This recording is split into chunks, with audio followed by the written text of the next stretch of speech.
رسول اللہ صلی اللہ علیہ وآلہ وسلم نے فرمایا، جس شخص کے دل میں رائی کے دانے برابر بھی تکبر ہوگا وہ جنت میں نہ جائے گا۔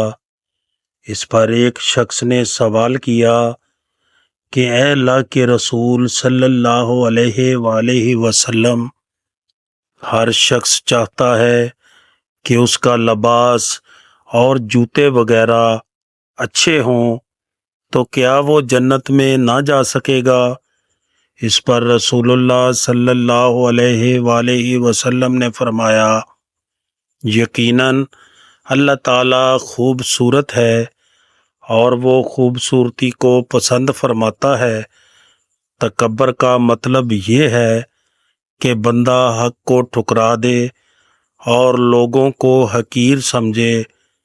نبی کریم صلی اللہ علیہ وآلہ وسلم نے فرمایا، دل سخت کیوں ہوتا ہے؟ اللہ تعالیٰ کے ذکر کے سوا زیادہ گفتگو نہ کرو، کیونکہ اللہ تعالیٰ کے ذکر کے بغیر زیادہ گفتگو کرنا دل کی سختی کا باعث ہے، اور سخت دل آدمی اللہ تعالیٰ سے بہت دور ہوتا ہے۔